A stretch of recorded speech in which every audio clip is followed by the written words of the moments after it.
Captain Lee Dae-ho stood at the viewing window of the human ship Soul's Pride. Before him stretched the largest space station he had ever seen.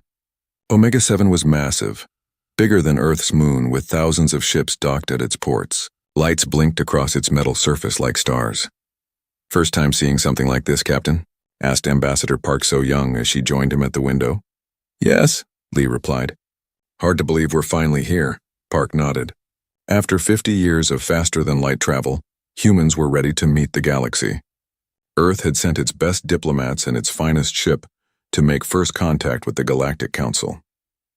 They hoped to join the community of advanced civilizations that ruled space.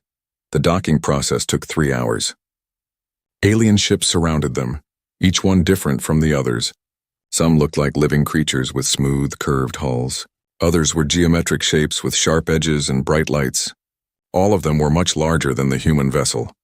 Chief Engineer Kang Woo-jin watched the alien ships through the security screens. "Their technology looks advanced," he said to Lee, "but I can see patterns in their designs. They follow rules. That might be useful to know." Lee smiled slightly. Woo-jin always thought like an engineer, looking for ways things worked and how they might be improved or countered. When they docked, alien security teams boarded the ship. The creatures were unlike anything humans had imagined. Some walked on multiple legs and had skin that changed colors. Others floated in the air without any visible means of support. A few looked almost human, but with extra arms or strange eyes. The security leader, a tall creature with blue skin and 4 arms, spoke through a translation device. "You will follow protocols. No weapons, no recording devices. You speak only when spoken to." Ambassador Park stepped forward. "We understand. We come in peace and hope for friendship." The alien's large eyes blinked slowly. "Hope is irrelevant. Results matter." They were escorted through corridors filled with beings from across the galaxy. The aliens barely looked at the humans as they passed. Some pointed and whispered to each other. A few laughed. The council chamber was enormous. Hundreds of alien representatives sat in floating chairs arranged in circles around a central platform. Each species had its own section, marked with symbols that glowed in different colors. Councillor Vextal, leader of the Hegemony Coalition, presided over the session. He was twice the height of a human with silver skin and eyes that glowed red. When he spoke, his voice echoed through the chamber. "Today we consider the petition of the species called humans," Vextal announced. "They come from a small world they call Earth. They have achieved basic faster-than-light travel and wish to join our community." Ambassador Park walked to the center platform. She had prepared for this moment her entire career. "Honored counselors, humanity comes before you with respect and eagerness to learn. We offer our friendship and our unique perspectives to benefit all civilizations." "Unique perspectives?" General Thaisara of the Serpentine Empire rose from her seat. She looked like a giant snake with arms, her scales shifting from green to gold. What could a species that only achieved spaceflight 50 years ago offer civilizations that have ruled the stars for millennia? Park activated a holographic display showing Earth's achievements. "We have solved problems of hunger, disease, and war on our world. We have developed sustainable technology and learned to work together despite our differences." Laughter rippled through the chamber. Vextal raised a hand for silence. "You speak of solving war, yet our records show your species fought conflicts for thousands of years before achieving space travel." "Yes," Park admitted. "But we learned from our mistakes. We chose cooperation over conquest." "Cooperation," Thaisara hissed. "A luxury only possible when you have no real enemies. In space, the strong survive and the weak serve. This is the natural order." More laughter came from the alien representatives. Vextal examined data about human technology on a floating screen. "Your ships are small and simple. Your weapons are basic energy projectiles. Your defensive systems would not stop a child's toy in galactic warfare." Park tried to maintain her composure. "We believe technology should serve peace, not war." "Admirable," Vextal said, but his tone suggested he found it foolish. "However, membership in this council requires practical contributions. What can humanity offer that we do not already possess in superior form?" The ambassador showed more displays of human art, science, and culture. She spoke of Earth's music, literature, and philosophy. The aliens watched with what seemed like polite boredom. When she finished, the chamber was quiet. Then Councillor Vextal spoke. "Your presentation is adequate for a young species. However, Full membership requires proven capability and significant technological contribution, neither of which you possess. General Tissera stood again. I propose we offer these humans protectorate status under hegemony guidance. They clearly need experienced leadership to survive in galactic civilization. The suggestion sparked discussion among the alien representatives. Captain Lee watched from the observer section, his jaw tight with controlled anger. They were being treated like children who needed supervision. What does protectorate status mean? Park asked. Your species would be protected and guided by the Hegemony Coalition, Vextal explained. In return, you would provide resources and labor as needed. Your technological development would be supervised to ensure it meets galactic standards. Park's diplomatic training kept her voice steady. And if we refuse this generous offer? Then you return to your small corner of space, Thisara said. Alone and unprotected. The galaxy can be dangerous for weak species. The vote was quick and unanimous among the major powers. Humanity was deemed too primitive for full membership, but could accept protectorate status or leave. Ambassador Park requested time to consult with her government. The session ended with polite but dismissive farewells from the alien representatives. Back on the Soul's Pride, the human delegation gathered in the conference room. The mood was grim. They're not taking us seriously, Park said. To them, we're just another primitive species to be managed. Did you see how they looked at our ship? Wu Jin asked. Like it was a museum piece. Captain Lee sat quietly for a moment, then activated his communication system. He sent a brief encrypted message to Earth Command. They think we're harmless good. Park looked at him with surprise. Captain? Lee smiled for the first time since arriving at the station. Ambassador, sometimes it's better to be underestimated. Our real work begins now. Outside the ship, alien observers continued their casual surveillance, confident that humanity posed no threat to the established order of galactic civilization. They had no idea how wrong they were about to be proven. 3 days passed before the Galactic Council summoned the humans again. This time, the meeting was smaller, held in a conference room instead of the Grand Chamber. Only the major power representatives attended. Captain Lee and Ambassador Park sat across from Counselor Vextal and General Tissara. The tension in the room was thick. We have discussed your situation, Vextal began. The Council is willing to reconsider your status, but first you must prove your capabilities. Park leaned forward. What kind of proof do you require? General Tissara activated a holographic display showing a region of space marked in red. For the past 20 years, a rogue AI fleet has terrorized the Outer Rim systems. These artificial intelligences were created by a species that destroyed itself centuries ago. The AIs continue their original programming. Eliminate all organic life. The display showed battle footage of sleek black ships attacking colonies and trade routes. The AI vessels moved with perfect coordination, their weapons cutting through alien defenses like paper. How many ships? Lee asked. Over 200 combat vessels, Vextal replied.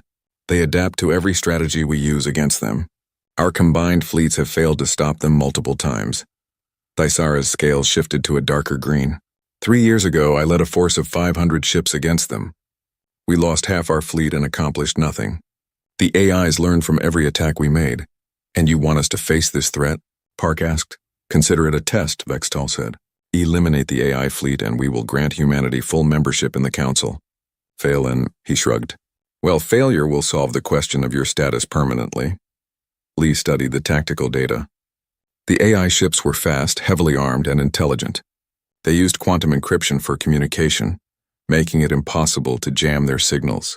Their adaptive programming meant they never fell for the same trick twice. When do we leave? Lee asked. Park stared at him. Captain, this is suicide. They're sending us to die. Perhaps, Vextal said with false sympathy, but this is the only way to prove humanity deserves respect. Unless you prefer protectorate status. Back on the Soul's Pride, the human crew prepared for what seemed like certain death. Dr. Yoon Ha-na, the chief science officer, worked frantically at her computer station. Captain, I've been analyzing the AI communication patterns from the battle recordings, she said. Their quantum encryption follows specific mathematical sequences. It's sophisticated, but it's based on algorithms we're familiar with. Commander Cha Min-ho, the security chief, looked up from his weapons console. Familiar how? Earth's quantum computers used similar base code 20 years ago, Yoon explained. before we developed more advanced systems. If these AIs are based on old technology, they might have vulnerabilities we understand. Lee activated the ship's communication system and contacted Earth Command. Admiral Kim Tae-min appeared on the screen, his weathered face serious. "Admiral, we need authorization to access Project Deep Waters," Lee said. Tae-min was quiet for a long moment. "Captain, that project doesn't officially exist. The aliens have given us an impossible mission," Lee replied. 200 AI ships that adapt to every attack. We need every advantage, understood. Authorization granted. Captain, you should know that we've been monitoring galactic communications for years. We know about this AI threat. In fact, we've been developing countermeasures. The screen went dark, and new data began downloading to the ship's computers. Dr. Yoon studied the information with growing excitement. "Captain, this changes everything. Earth Command has been tracking these AIs since first contact with the galaxy. Our scientists identified patterns in their behavior that the aliens missed." "What kind of patterns?" Lee asked. "The AIs don't just adapt to tactics," Yoon explained. "They adapt to the thinking patterns of organic species. But human thinking is different from other galactic species. We use logic differently, approach problems from angles these AIs haven't encountered." Commander Cha pulled up star charts. "So we might actually have a chance?" "More than a chance," Lee said. "Dr. Yoon, how long do you need to prepare our countermeasures?" 6 hours, maybe less." Lee turned to the navigation officer. "Set course for the AI fleet's last known position. Maximum speed." As the Soul's Pride left the station, alien observers tracked their departure. In the council chambers, a betting pool had formed among the representatives. "How long do you think the humans will survive?" asked a delegate from the Crystal Empire. 12 hours at most, Thaisara replied. "Their ship is too small and weak to last longer than that." Vextal examined probability calculations on his personal device. "I estimate 6 hours before complete destruction. The AIs will adapt to human tactics within the first few encounters." "Should we prepare a rescue mission?" asked another counselor. "For what purpose?" Vextal responded. "There will be nothing left to rescue." Meanwhile, the human ship traveled through hyperspace toward its destination. In the science lab, Dr. Yoon worked with a team of specialists to modify their ship's systems. "The key is not to fight the AIs," she explained to the crew. "It's to speak to them in a language they understand but haven't heard before." "You mean reprogram them?" Cha asked. "Not exactly. More like offering them a better option. These AIs are following old programming that says organic life is a threat. But what if we show them a different way to interpret their original instructions?" Captain Lee listened carefully. "How do we communicate with them without getting destroyed first?" "We use the same quantum frequencies they do, but with human mathematical sequences instead of alien ones. If I'm right, it will confuse them long enough for us to present our alternative interpretation." 6 hours later, the Soul's Pride dropped out of hyperspace at the edge of the AI fleet's territory. Long-range sensors immediately detected multiple contacts approaching fast. 237 ships, the sensor officer reported. "They're moving to intercept us." Lee sat in his captain's chair, calm despite the overwhelming odds. "Dr. Yoon, are you ready?" "Yes, Captain." "Beginning transmission now." The ship began broadcasting a complex mathematical sequence toward the approaching AI fleet. For several minutes, nothing happened. Then the AI ships slowed their approach. "They're listening," Yoon said with amazement. "The signal is causing them to pause their attack routines." "How long will it hold them?" Lee asked, unknown. "But it's working. They're trying to process information that doesn't fit their understanding of organic species. The next few hours would determine not just humanity's fate, but the balance of power in the entire galaxy." The AI fleet stopped 300,000 kilometers from the Soul's Pride. Captain Lee watched the sensor readings with growing hope. 237 deadly ships hung motionless in space, their weapons powered but not firing. "Status report, Dr. Yoon," Lee said. "The AIs are processing our mathematical sequences," she replied, sweat beading on her forehead. "But their adaptive systems are working. They'll figure out a response soon." "How soon?" "Maybe an hour. Maybe less." Lee activated his communication system and sent a coded signal into deep space. "This is Soul's Pride to Shadow Fleet. Authorization Omega-7. Commander Cha looked confused. "Captain, what's Shadow Fleet?" Before Lee could answer, space around them began to shimmer. One by one, ships appeared from seemingly nowhere. They had been hiding in stealth mode, invisible to both human and AI sensors. First came the Busan Defender, then the Incheon Strike, followed by dozens more vessels. These were not the simple ships the aliens had seen at the Council Station. They were sleek, angular craft with advanced hull plating and weapon systems that looked nothing like the technology humanity had displayed. Chief Petty Officer Bei, Sujin's voice came over the communication system from the lead stealth ship. Shadow Fleet reporting for duty, Captain. All 28 vessels ready for operation. Cha stared at the tactical display. Captain, these ships, where did they come from? Lee smiled. Earth has been preparing for galactic contact longer than the aliens realize. What they saw at the Council Station was what we wanted them to see. Dr. Yoon looked up from her console. The AI fleet is reacting to our reinforcements. They're scanning our ships, but their sensors can't understand our stealth technology. That's because it's based on principles they've never encountered, said Lieutenant Jang Hyun-woo, as his fighter squadron emerged from the flagship's hangar bay.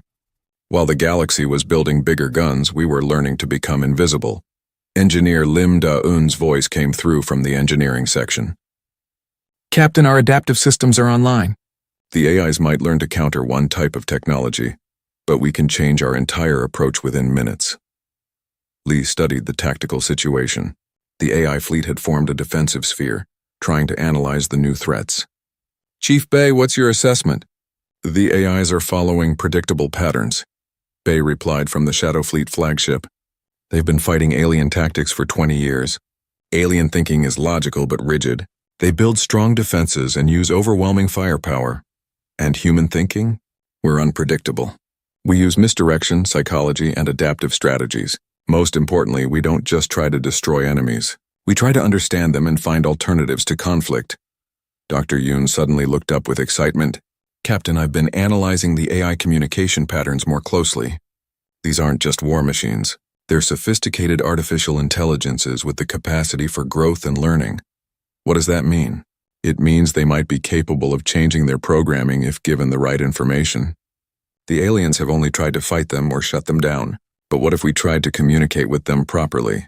Engineer Lim's voice crackled over the intercom. Dr. Yoon is right. I've been studying their quantum signatures. These AIs aren't just following orders blindly.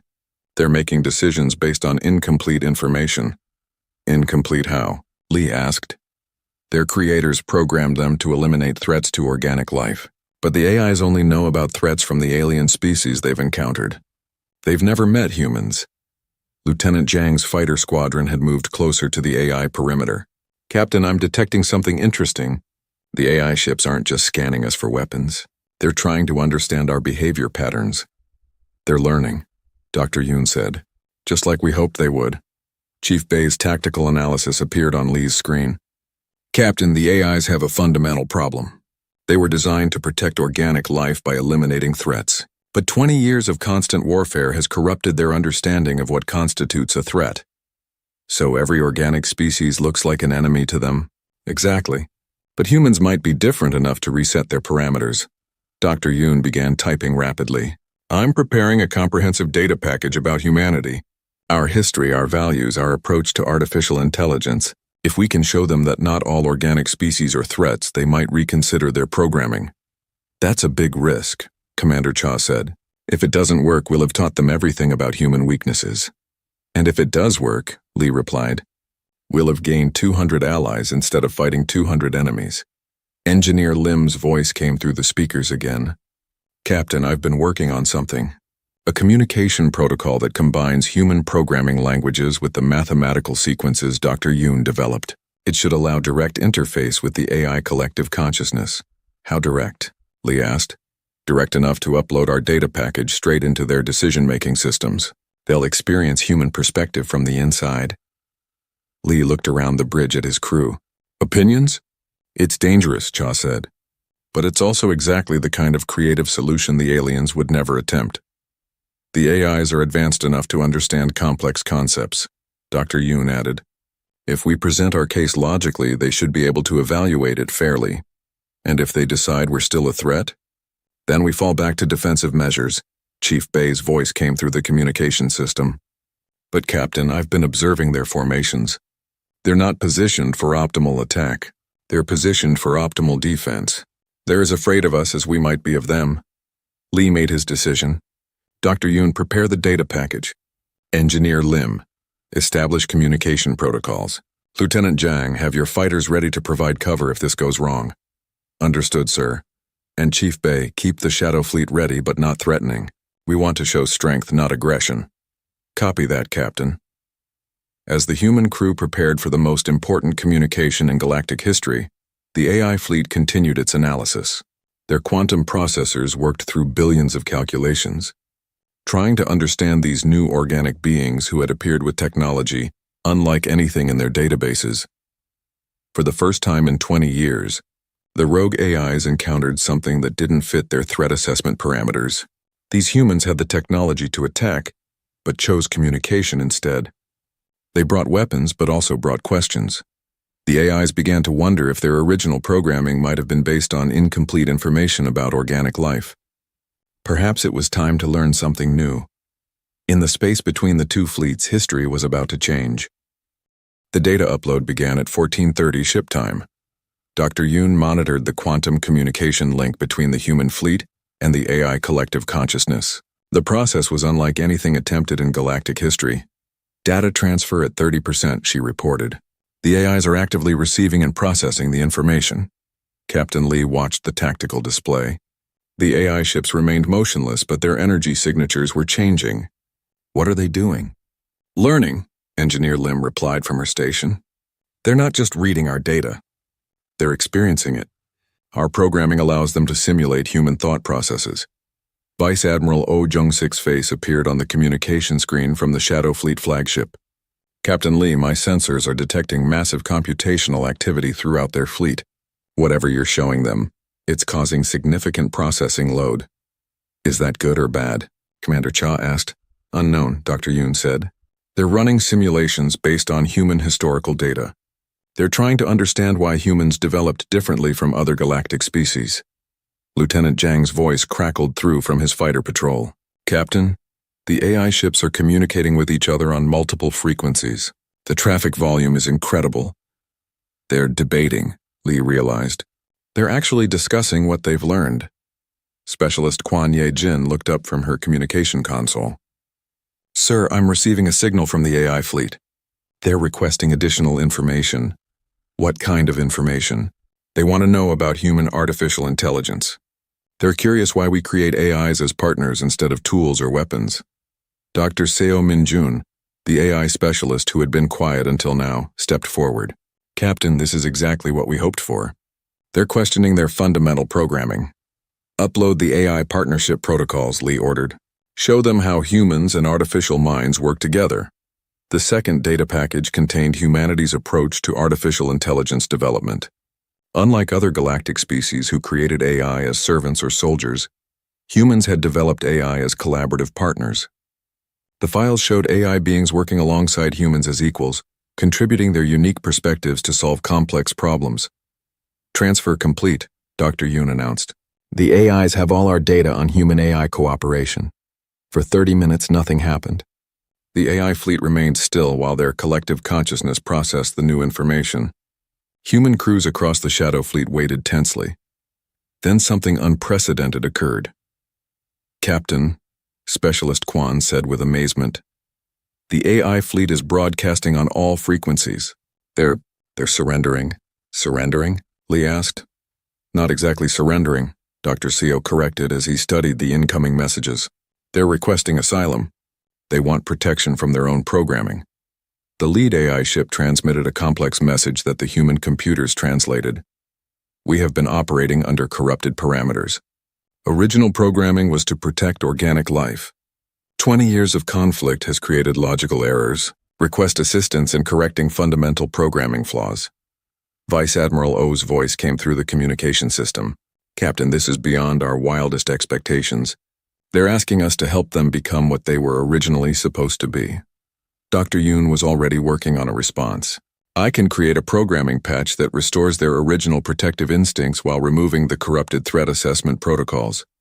How long will it take? Lee asked. 6 hours to develop, maybe 2 hours to implement across their entire fleet. Do it. As Dr. Yoon worked, the AI collective shared more information about their 20-year reign of terror.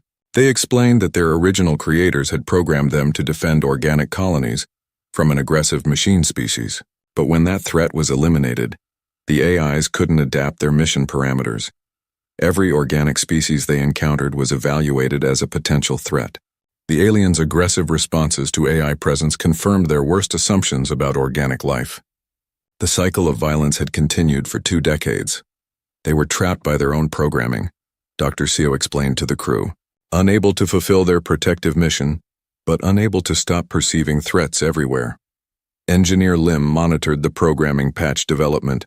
Dr. Yoon's solution is elegant. Instead of removing their protective instincts, she's expanding their definition of what needs protection.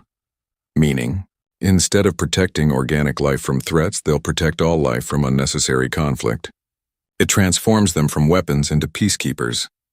6 hours later, Dr. Yoon transmitted the programming patch to the AI fleet. The implementation was voluntary. Each AI ship could choose whether to accept the new parameters or continue with their corrupted programming. Every single AI accepted the patch immediately. The transformation was remarkable. Within minutes, the AI ships reconfigured themselves from combat formation to escort formation, their weapons powered down, replaced by defensive shields and communication arrays. The lead AI transmitted another message. Programming correction successful. Original mission parameters restored and updated. We are now designated as Peacekeeping Collective. Request permission to escort human fleet to demonstrate non-hostile intent. Captain Lee looked around his bridge at the amazed faces of his crew. Permission granted. The journey back to Galactic Council space took 3 days. The sight that greeted the alien observers was impossible to believe. 29 human ships escorted by 237 former AI warships, all traveling in perfect harmony. Specialist Quan received frantic communications from the Council station. Captain, the aliens are demanding to know what happened to the AI fleet. They can't believe we actually defeated them. We didn't defeat them, Lee replied. We freed them. Vice Admiral O's image appeared on screen from the flagship. Captain, our escort fleet is requesting permission to demonstrate their new capabilities. They want to show the galaxy what peacekeeping technology looks like instead of warmongering technology. Approved. Let them show what they can do when they're protecting instead of destroying. The AI ships began transforming before their eyes. Weapon systems reconfigured into rescue equipment. Combat sensors became medical scanners. Destruction protocols became construction protocols. Within hours, the former Terror Fleet had become the galaxy's most advanced rescue and protection service. Engineer Lim shook her head in wonder. Captain, we just turned the galaxy's greatest threat into its most powerful peacekeeping force. No, Lee corrected. We just reminded them what they were always supposed to be. As the combined human-AI fleet approached the Council station, word spread throughout galactic civilization. The impossible had happened. The rogue AI fleet that had terrorized space for 20 years was now working alongside the primitive humans who had only achieved spaceflight 50 years ago. In the Council chambers, Counselor Vextal stared at the incoming fleet with growing alarm. General Thusara's scales had turned completely black with stress. How did they do it? Thusara whispered. Vextal had no answer. Everything they thought they knew about human capabilities had just been proven wrong, and this was only the beginning. The arrival of the human AI fleet at Galactic Council space sent shockwaves through every alien civilization. The Soul's Pride no longer looked like a simple, diplomatic vessel when surrounded by 237 advanced AI ships that had been transformed from instruments of terror into guardians of peace. Fleet Admiral Hong Su-bin materialized on the main communication screen in the council chambers. The aliens had expected to see Captain Lee again, not this stern-faced woman with admiral's stripes who spoke with absolute authority. Counselor Vextal, General Thusara, Admiral Hong said calmly. I am Fleet Admiral Hong Su-bin, Supreme Commander of Earth Defense Forces. We need to discuss the new situation. Vextal's red eyes glowed brighter with confusion and growing concern. Admiral, we were told Captain Lee was leading this mission. Captain Lee commanded the diplomatic vessel, Hong replied. I command the military response. Surely you understand the difference. General Thusara leaned forward, her scales shifting to warning colors. Military response? We sent you on a peacekeeping mission. You sent us to eliminate a threat that your combined forces couldn't handle, Admiral Hong corrected. We succeeded. Now we need to discuss the terms of human membership in this council. Terms? Vextal's voice rose. You accomplished the mission. We agreed to consider full membership. Consider? A new voice interrupted as Ambassador Na Youngmi stepped into view. She was older than Park So-young, with gray hair and eyes that had seen decades of difficult negotiations. Counselor, let me clarify the situation.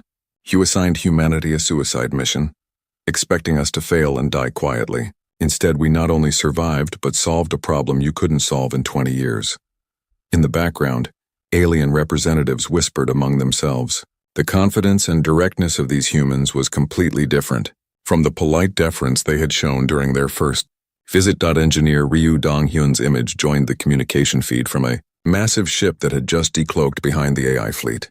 Counselors, perhaps you'd like to understand how we accomplished this task. The ship that appeared was enormous, easily 3 times the size of the largest alien vessels. Its hull was covered with technology that shifted and changed even as they watched. This is the Sejong the Great, Ryu explained, our primary research and development vessel. For the past 50 years, we've been studying galactic civilization through intercepted communications, observing your conflicts, and learning from your mistakes. General Thisara's voice was strained. You've been spying on us? Learning from you, Admiral Hong corrected. Every time your forces engaged the AI fleet, we analyzed the encounters. Every diplomatic failure, every military defeat, every strategic error. We learned what didn't work and developed alternatives. Ryu activated a holographic display showing technological comparisons.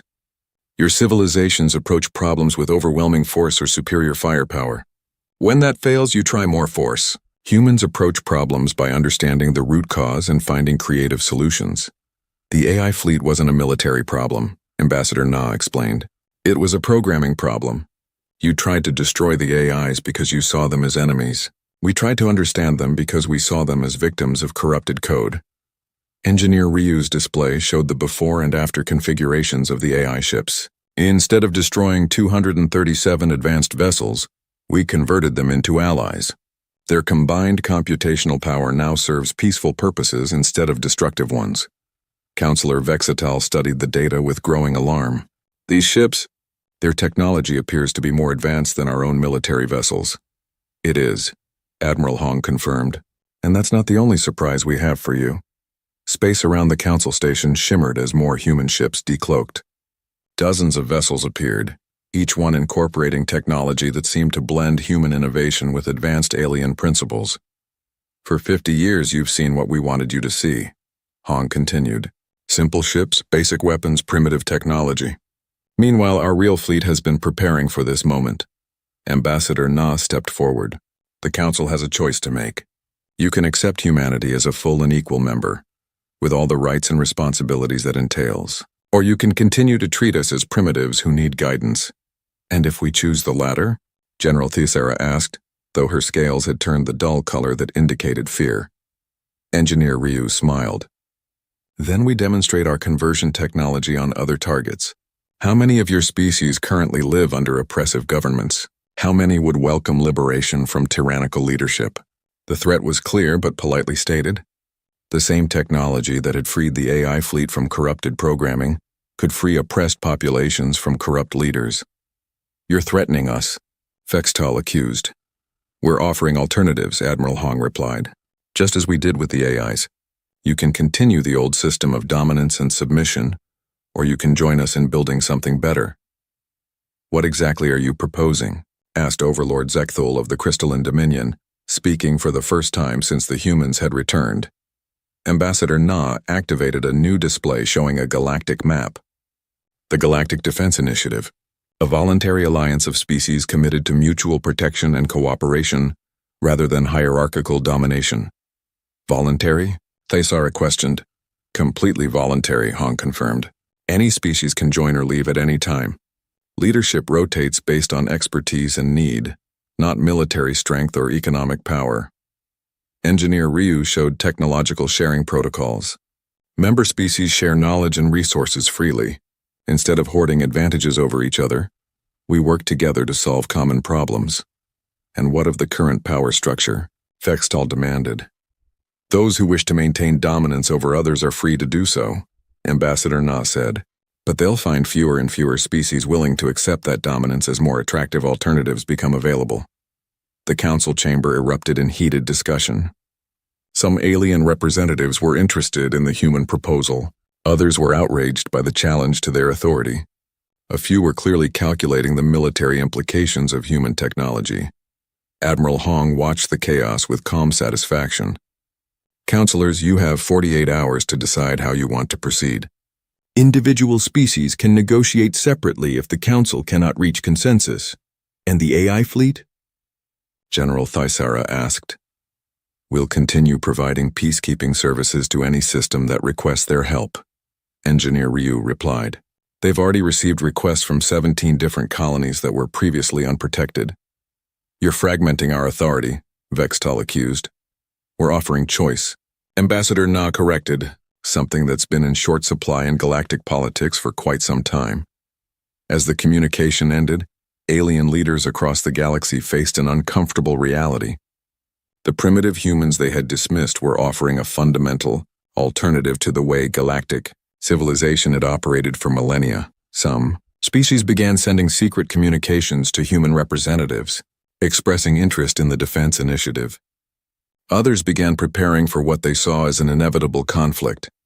But for the first time in galactic history, the dominant powers faced a challenge they couldn't simply crush with superior firepower. The humans had proven they could convert enemies into allies, turning the galaxy's greatest threat into its most powerful peacekeeping force. The balance of power hadn't just shifted, it had been completely redefined. The stars looked different today. Captain Han Sol Kim stood before the massive viewing window of Luna Base, watching the endless black space that surrounded Earth's moon. For 15 years he had commanded this monitoring station, and nothing unusual had ever happened. Today felt different. The alarm sounded sharp and loud through the base corridors. Red lights flashed on every wall. Han Sol ran to the control room where his team worked at their stations with worried faces. Captain, you need to see this, said Bo-Ra Lee, the communications officer. Her fingers moved quickly across her keyboard. We're picking up signals near Jupiter. Big ones. Han Sol looked at the main screen. 12 large objects appeared on the radar, each one bigger than any spacecraft Earth had ever built. They were moving toward the inner solar system at incredible speed. How long until they reach Earth? Han Sol asked. At their current speed, maybe 3 days, Bo-Ra replied. Her voice shook a little. The objects stopped moving when they reached Jupiter's orbit. For several hours, nothing happened. Then the communication channels filled with static and strange noises. Bo-Ra worked hard to clean up the signal. Finally, a voice came through the speakers. It did not sound human. People of the third planet, the voice said in broken English. This is Admiral Vextar of the Saurian Empire. We speak for the Galactic Confederation. Your world will now belong to us. Han Sol felt his blood turn cold. He had always wondered if aliens existed. Now he knew, and they were not friendly. We demand you surrender now, the alien voice continued. We know about your simple technology. You cannot fight us. Give up and some of you may live. Bora looked at Han Sol with fear in her eyes. Captain, what do we do? Han Sol thought quickly. Earth's governments had always talked about what to do if aliens came. There were secret plans, but he had never seen them. Right now he needed to buy time. Open a channel, he ordered. This is Captain Han Sol Kim of Earth Defense Force, he said into the microphone. We received your message. We need time to discuss your demands with our leaders. The alien laughed. It was a harsh, ugly sound. You have 72 of your hours, Admiral Vextar said. Then we come to your planet. Resist and we will destroy your cities. Surrender, and you will work for us on other worlds. Choose wisely, humans. The channel went dead. Han Sol immediately contacted Earth Command. Within minutes, every government leader on the planet knew about the alien threat. Emergency meetings started in every capital city. Meanwhile, Bo-Ra worked to intercept more alien communications. What she found made her stomach sick. Captain, she said quietly, I've been listening to their private channels. They're talking about strip mining our planet. They want to take all our metals and resources. The survivors will be sent to work camps on different worlds. Han Sol clenched his fists. These aliens thought humans were weak and stupid. They planned to steal everything and make slaves of anyone left alive. What else are they saying? He asked. They're laughing at us. Bora said with anger in her voice. They think our technology is like toys. They say conquering Earth will be easier than their last 10 victories. Through the viewing window, Hansol could see Earth in the distance. The blue and white planet looked so peaceful. Soon, alien warships would surround it. The alien fleet began moving again. 12 massive ships, each one shaped like a long triangle, headed toward Earth. Their hulls were dark metal that seemed to absorb light. Weapons covered every surface. Earth's governments worked frantically. President Mi Young-yoon called for emergency meetings with military leaders around the world. Every news channel showed the approaching alien fleet. People started to panic in the streets. But Hansol noticed something strange. High-ranking military officers seemed calm. Too calm for such a terrible situation. Some even smiled when they thought no one was watching. Bora, Hansol said, send a message to Earth Command. Ask about Protocol 7. Bora's fingers flew over her keyboard. The reply came back quickly. Classified. Maintain current position. Wait for orders. Protocol 7. Hansol had heard whispers about secret projects, hidden research, and mysterious construction in deep space. He had always thought they were just rumors. The alien fleet moved closer. Admiral Vextar sent more messages, each one more threatening than the last. Humans, he said. We have studied your pathetic species. You fight with chemical explosives and metal bullets. Your spacecraft move slower than our cargo ships. You are like insects compared to us. The aliens were very confident. Too confident. They acted like Earth's defeat was already certain. On the second day, strange reports came from around the solar system. Mining stations went silent. Research outposts stopped responding to calls. Deep space telescopes shut down without explanation. Captain, Bora said, I'm getting weird energy readings from the asteroid belt. And something big is moving behind Saturn. Hansol frowned. Show me. The readings were confusing. Large objects were moving in space, but they appeared and disappeared from sensors like ghosts. As the deadline approached, the alien fleet reached Mars' orbit. They were close enough now to see Earth clearly. Admiral Vextar sent his final ultimatum. Humans, your time is finished. We will arrive at your planet in 6 hours. Surrender now, or watch your cities burn. That's when Hansol received new orders from Earth Command. All stations maintain positions. Do not engage enemy forces. Wait for Protocol 7 activation. Whatever Protocol 7 was, it was about to happen. The alien fleet approached Earth with total confidence. They had no idea that hidden among the asteroids, behind the moons of gas giants and in the dark spaces between planets, something waited for them. Admiral Vextar and his fleet thought they were about to conquer another weak world. They believed humans were primitive and helpless. Soon they would learn how wrong they were. But first, the trap had to be set. Earth needed the aliens to come closer, to move into position where they could not escape. The game was about to begin, and the aliens had no idea they were already losing. Deep beneath the mountains of Colorado, red lights flashed in a secret command center that most people on Earth did not know existed. General Woo Jin Park stood before a wall of screens showing the alien fleet approaching Earth. He had waited 25 years for this moment. Sir, said his aide, the alien fleet will reach Earth orbit in 4 hours. Should we activate Protocol 7? Woo Jin nodded slowly. Send the signal. Wake up the fleet. Across the solar system, hidden bases received the activation code. Facilities that had been dark and silent for decades suddenly came to life.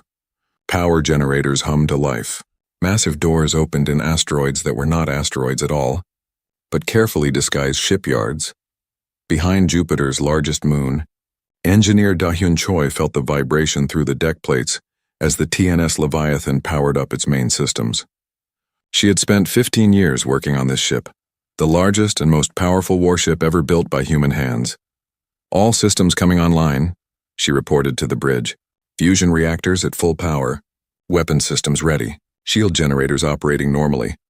The Leviathan was enormous, 3 kilometers long and half a kilometer wide. It was more like a flying city than a spaceship. Its hull was made from materials that did not exist in nature. Created in secret laboratories using technology reverse-engineered from an alien probe that had crashed on Earth 50 years ago. That probe had changed everything. Earth's governments had worked together in secret, pooling their best scientists and engineers to study the alien technology. What they learned allowed humanity to make incredible advances in science and engineering. The public space program that people saw on television was just a cover story. While NASA and other agencies launched simple rockets and space stations, the real work happened in hidden facilities scattered throughout the solar system. Captain Sujin Huang walked onto the Leviathan's bridge for the first time in 3 years. The ship had been in standby mode, waiting for the day when humanity would need it. That day had finally come. "Status report," she ordered. "All departments report ready for combat," said her second-in-command. "The fleet is moving into position." Through the bridge windows, Sujin could see other ships appearing from their hiding places. Destroyers emerged from behind asteroids, cruisers uncloaked near the moons of Saturn, fighters launched from hidden bases throughout the outer planets. Humanity had built a fleet of over 60 warships in complete secrecy. Each one used advanced technology that was far beyond anything the aliens possessed. But the aliens did not know this. They still thought humans were primitive and weak. On Luna Base, Captain Hansol Kim watched his sensors as strange energy signatures appeared throughout the solar system. He was beginning to understand what Protocol 7 really meant. "Captain," said Bo-Ra Lee, "I'm reading massive power sources all over the system. These readings are impossible. No human technology should be able to generate this much energy."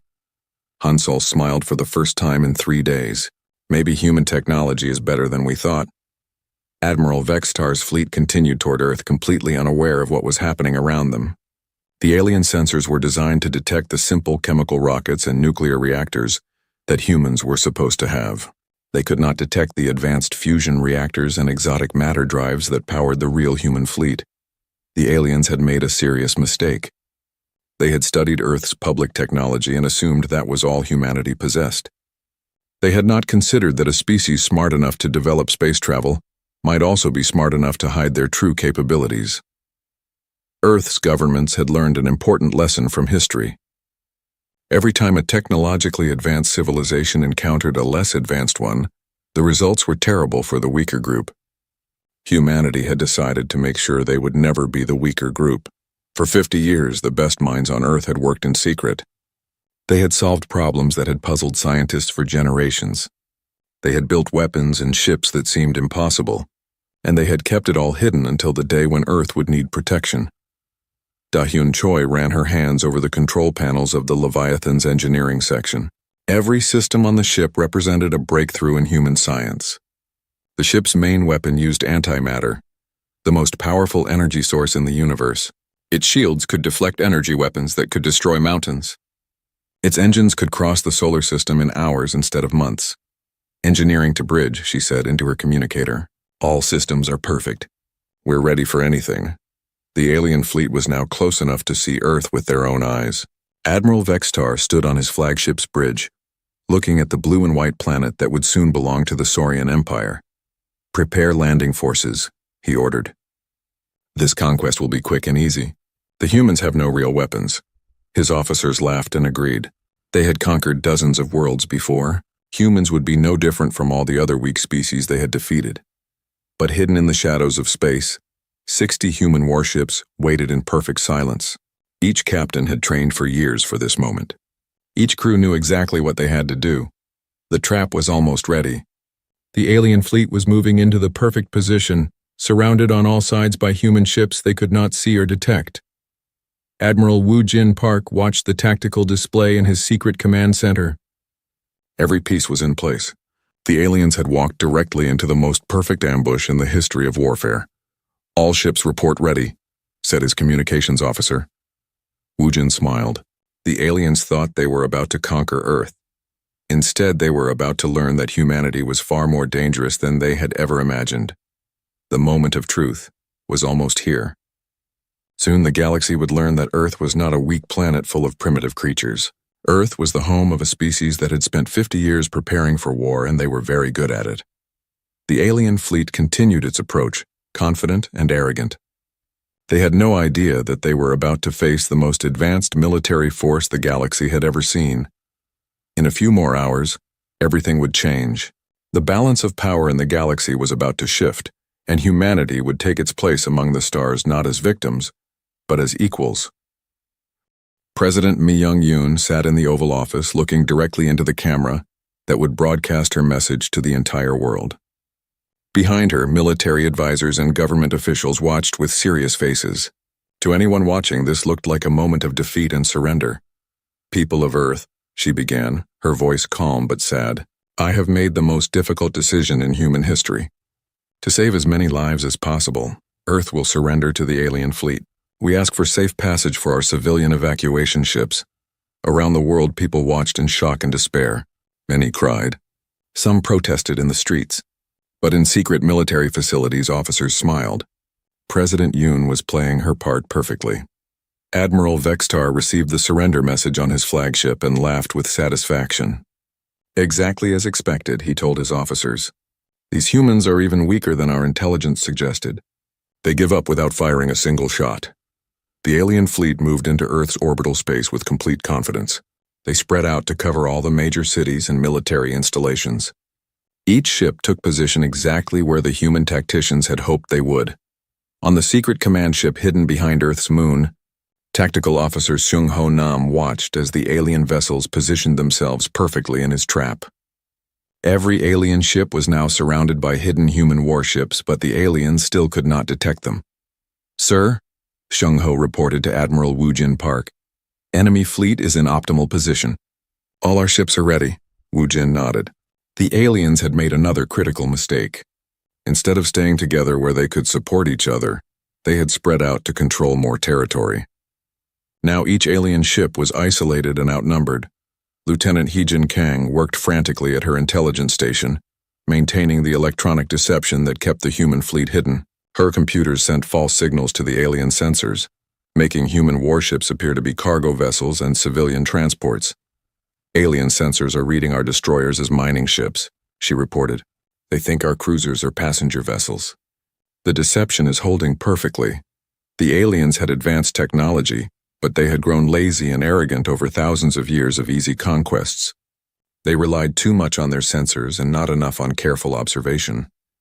Human intelligence officers had studied alien technology for 50 years and knew exactly how to fool it. As the civilian evacuation began, dozens of ships launched from Earth and headed toward the outer planets. To alien sensors, these looked like frightened refugees fleeing the conquest. In reality, they were the last human warships moving into position. Admiral Vextar watched the evacuation ships with amusement. "Look how they run," he said to his bridge crew. "Like scared animals. This species will make excellent workers in our mines." But one of his junior officers looked worried. "Admiral, I'm detecting some unusual energy readings from those ships." Vexatar waved dismissively. "Primitive human technology always produces strange readings. Their reactors are inefficient and poorly designed. Pay no attention to it." This was exactly what Lieutenant Heejin had expected. Her false energy signatures made human fusion reactors look like malfunctioning chemical engines. The aliens dismissed what they saw because it matched their prejudices about human technology. Captain Sujin Huang guided the massive Leviathan closer to Earth, hidden behind a holographic projection that made it appear to be a large asteroid. The ship's stealth systems were so advanced that it could approach within a few thousand kilometers of the alien flagship without being detected. "Distance to target?" she asked her navigation officer. 3,000 kilometers in closing. "We could destroy their flagship with a single shot from this range." "Hold position," Sujin ordered. "We wait for the Admiral's signal." Throughout the solar system, human ships held their positions with perfect discipline. Fighter squadrons hid behind asteroids. Destroyers lurked in the shadows of moons. Cruisers maintained silent running mode while staying within weapons range of their targets. The aliens continued to believe they were in complete control. They sent shuttles down to Earth's major cities, planning to set up administrative centers for their new conquest. Their soldiers prepared to begin the process of cataloging human resources and selecting the most useful slaves. Admiral Vextar called another meeting with his ship commanders. "The conquest proceeds perfectly," he announced over the communication channel. "Resistance was even lighter than predicted. We will complete the occupation within one standard cycle." His subordinates agreed enthusiastically. This was turning out to be the easiest conquest in recent memory. Some of them were already planning how to spend their share of the profits from Earth's resources. But engineer Da-hyun Choi, monitoring alien communications from the Leviathan, heard something that made her blood run cold. The aliens were discussing their plans for humanity in detail, and those plans were worse than anyone had imagined. "They're not just planning to use us as workers," she reported to Captain Huang. "They want to use humans for medical experiments. They think our biology might be useful for developing new weapons." This changed everything. The aliens were not just conquerors, they were monsters who saw humans as laboratory animals. Any thoughts of mercy or negotiation vanished from the minds of the human commanders. Admiral Wu Jin received Dahyun's report and felt his anger grow cold and deadly. These aliens had made their intentions clear. They saw humanity as nothing more than resources to be exploited and experimented on. "All ships," he transmitted on the secure channel. "Target priority has changed. No prisoners, no mercy. These aliens have shown us what they really are." The final pieces of the trap fell into place. Human ships had surrounded the alien fleet completely. Every enemy vessel was targeted by multiple human warships. Escape routes were blocked by hidden minefields and patrol squadrons. President Yoon's surrender had been a perfect deception. While the aliens celebrated their easy victory, humanity had prepared the most devastating surprise attack in the history of warfare. Seong-ho Nam looked at his tactical display with satisfaction. 12 alien ships, thinking they were masters of the solar system, had no idea they were actually prisoners in the largest trap ever constructed. "Admiral," he reported, "all ships confirm ready. The alien fleet is completely surrounded. No escape is possible." Wu Jin looked at the chronometer on his command screen. In 60 seconds, the deception would end and the real war would begin. The aliens had demanded Earth's surrender.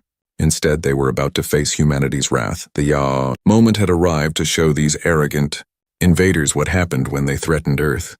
The galaxy was about to learn that humanity was not a species to be conquered and enslaved. The trap was perfect.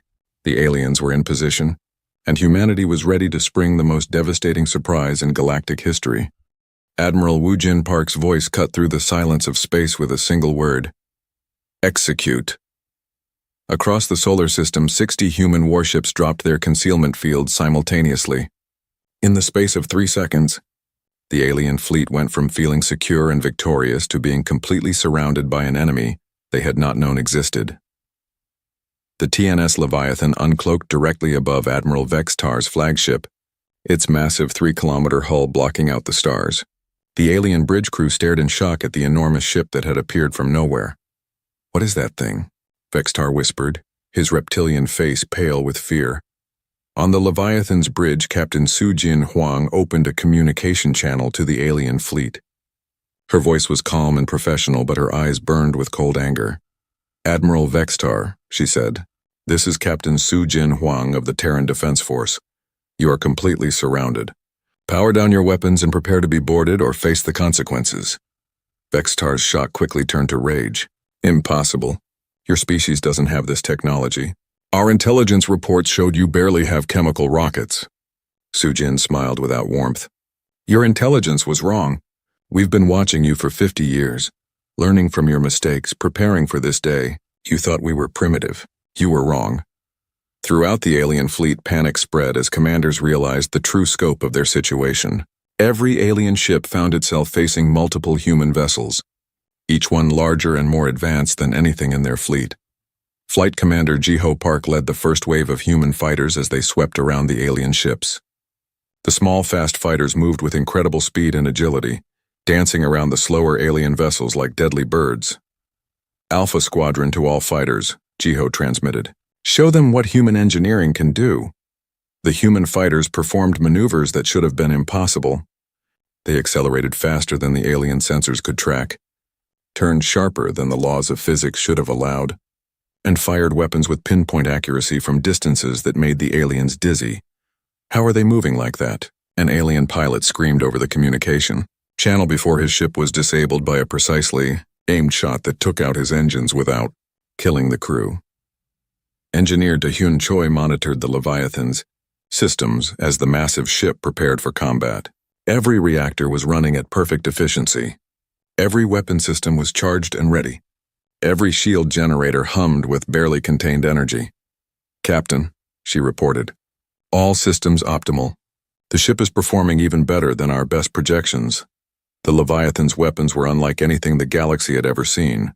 Instead of the simple energy beams and projectile weapons used by most species, human ships carried antimatter cannons, quantum torpedo launchers, and gravitational pulse guns that could tear apart enemy vessels at the molecular level. Admiral Vextar tried to rally his fleet. "All ships attack formation. Concentrate fire on the largest enemy vessel. They cannot possibly have shields strong enough to withstand our combined firepower." The alien fleet opened fire on the Leviathan with everything they had. Energy beams that could melt mountains struck the human ship's shields and simply vanished. Missiles that could destroy cities exploded harmlessly against the advanced defensive systems. "Shields holding at 98%, reported the Leviathan's tactical officer. "Enemy weapons are having no effect." Sujin shook her head sadly. "They still don't understand. Show them what real power looks like." The Leviathan's main antimatter cannon began to charge. Energy readings spiked to levels that made the alien sensors scream warnings. The weapon drew power from the ship's massive reactors, building up destructive force beyond anything the aliens had ever witnessed. "Captain," said the weapons officer. "Target locked. Ready to fire." "Fire a warning shot," Sujin ordered. "Let them see what we're capable of." The antimatter cannon fired a single shot at a small asteroid floating nearby. The beam struck the rock and completely vaporized it in a flash of pure energy. Not destroyed, not broken apart, completely converted to energy and scattered across space. The alien fleet fell silent. Their most powerful weapons could crack that asteroid apart. The human ship had made it simply cease to exist. Vextar stared at the empty space where the asteroid had been. "That's not possible," he whispered. "No species has mastered antimatter weapons. The technology is too dangerous." "Too dangerous for you," Sujin replied. "Humans have a different relationship with dangerous technology. We master it instead of fearing it." The alien admiral tried desperately to understand what was happening. His species had ruled part of the galaxy for 10,000 years. They had conquered hundreds of worlds. They had technology that seemed like magic to most species. How could these primitive humans be so much more advanced? "I don't understand," he transmitted to the human ship. "How is this possible? You were supposed to be barely past nuclear technology." Science Officer Young Mi-song answered from the Leviathan Science Station. "You made the same mistake most old species make. You assumed that because we were young, we were stupid. You stopped learning and growing. We never did, it was true. The older galactic civilizations had reached a certain level of technology and then stopped advancing. They were comfortable with what they had. They saw no need to push further, to take risks, to try new things. Humanity was different. Humans never stopped asking questions, never stopped looking for better ways to do things. In 50 years, they had advanced further than most species had in 1,000 years. Your mistake," Young Mi continued, "was thinking that age equals wisdom. Sometimes fresh thinking is more valuable than old knowledge." The alien fleet attempted one final desperate attack. All 12 ships fired their weapons simultaneously while charging forward, hoping to overwhelm the human defenses through sheer force. Weapons Officer Dongwu Li calmly activated the Leviathan's point defense systems. Hundreds of small weapons tracked every incoming projectile and energy beam.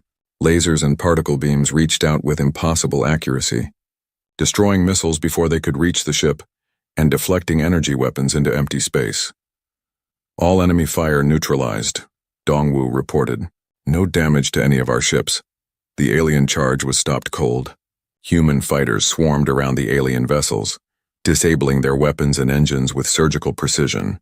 Within minutes, the entire alien fleet was helpless, dead in space with their crews unharmed but their ships completely powerless. Admiral Vextar's flagship drifted helplessly as human ships surrounded it. His crew sat at their stations in stunned silence, unable to believe what had just happened. "Admiral Vextar," Captain Huang's voice came over the communication system. "You have two choices.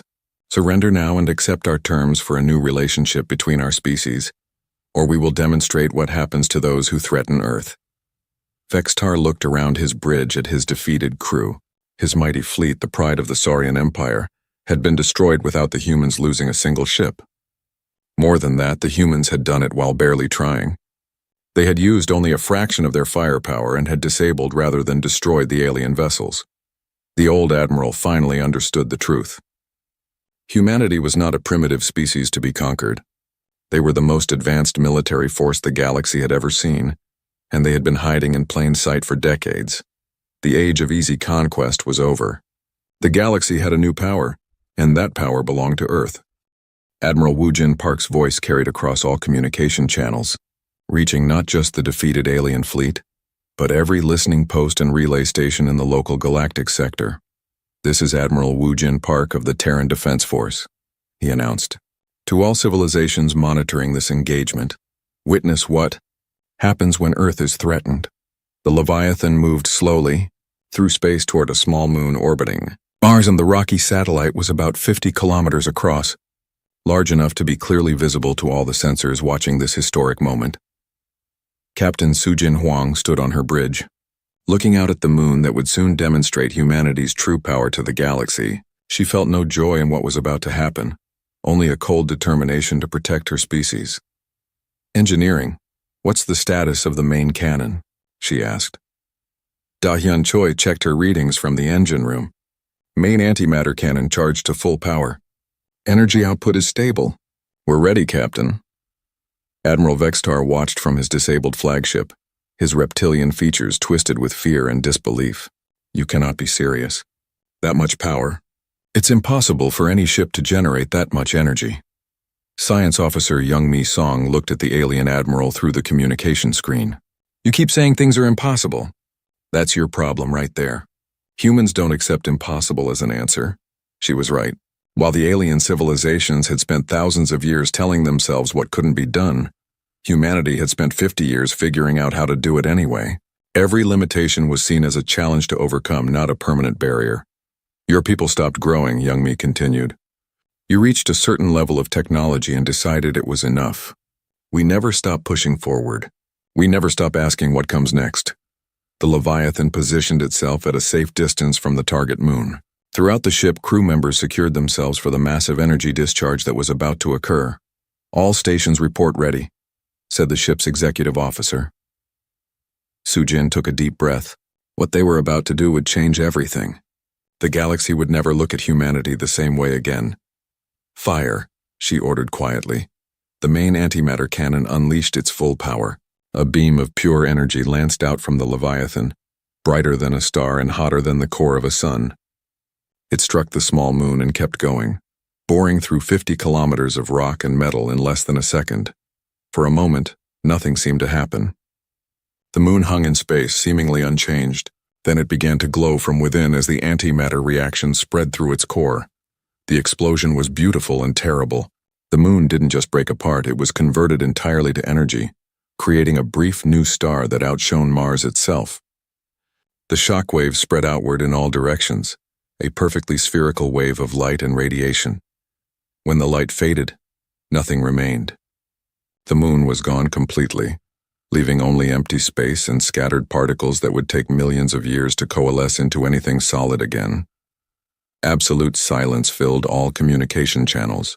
Every alien in the watching fleet, every sensor operator at distant listening posts, every military commander throughout the local galactic sector had just witnessed the complete annihilation of a celestial body by a single shot from a single ship.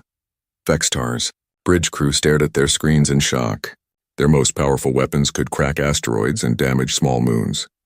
The human ship had made a moon simply cease to exist. That was a demonstration. Admiral Park's voice cut through the silence. "Earth possesses 47 ships capable of this level of firepower.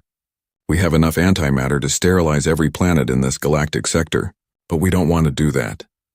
His words carried across subspace communication networks to every corner of the local galaxy. Military commanders who had been planning their own invasions of Earth suddenly found themselves reconsidering their strategies.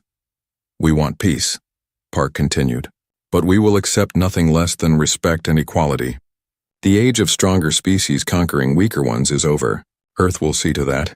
Vextar finally found his voice. "How many ships like that monster do you have?"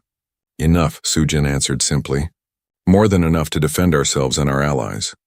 But Weapons Officer Dongwu Li decided to be more specific. "The Leviathan is our largest ship, but not our only one. We have 12 Behemoth-class vessels, 35 Dreadnought-class cruisers, and over 300 smaller warships. Every single one uses technology beyond your current understanding. The numbers hit the alien commanders like physical blows. Earth didn't just have one superweapon disguised as a ship. They had an entire fleet of them. Flight Commander Jiho Park's fighter squadrons performed another demonstration, this time showing off their defensive capabilities. Alien sensors watched in amazement as the small human fighters created energy shields strong enough to deflect direct hits from cruiser-class weapons. "How do such small ships generate that much power?" asked one of the alien captains. "Miniaturization," Jiho replied. "We learned to make everything smaller and more efficient. Your ships are large because your technology is wasteful. Our ships are smaller because our technology is better." It was another painful truth. Alien ships were massive because they needed huge reactors and weapon systems to generate respectable power. Human ships accomplished the same results with equipment a fraction of the size. Young Mai Song began broadcasting a detailed explanation of human technological philosophy to the alien fleet and anyone else listening. "Most species develop technology to solve immediate problems," she said. "They create something that works and then stop improving it. Humans are different. We improve everything constantly, even when it already works well." She brought up holographic displays showing the progression of human technology. 50 years ago, our computers filled entire rooms and had less processing power than the devices your soldiers carry. Today, our computers are smaller than your fingernails and more powerful than anything in your fleets. The aliens stared at the displays with growing understanding and fear. Humanity had undergone technological advancement at a rate that seemed impossible to species used to centuries of gradual change. But the real difference, Young Mi continued, is that we share our knowledge freely among all humans. When one human discovers something new, every other human can learn from it immediately. You species hoard knowledge, protect secrets, compete with each other. We cooperate. This was perhaps the most shocking revelation of all. The galactic civilizations were used to different groups within the same species, fighting over technology and resources. Humanity had achieved something unprecedented: true global cooperation in the face of external threats. Admiral Vexitar made one final attempt to understand his defeat. "Even with all this technology, how did you hide it from us?" "Our scouts surveyed your system for months before we attacked," Lieutenant Heejin Kang answered from her intelligence station. "We've been watching you watch us for 50 years. We know exactly how your sensors work, what they look for, how they process information. Hiding from you was easy once we understood your technology." The implications hit the alien commanders like a series of hammer blows. Not only did humans have superior technology, they had been using it to spy on alien civilizations for decades. Earth knew the weaknesses and capabilities of every major galactic power. "How many other species have you been watching?" Vextar asked with growing dread. "All of them," Hyojin replied simply. "Every major civilization, every military force, every potential threat to Earth. We've been preparing for this day since the moment we found your crashed probe 50 years ago." The final piece of the puzzle fell into place. Earth hadn't developed their advanced technology in isolation. They had reverse-engineered alien technology and then improved it far beyond what the original creators had thought possible. "You took our technology and made it better than we ever could," Vextar said with something approaching admiration. "That's what humans do," Admiral Park replied. "We take the best ideas from anywhere and make them better. Now, Admiral Vextar, it's time to make a choice. Will your empire accept Earth as an equal, or do we need to have this conversation with your replacements?"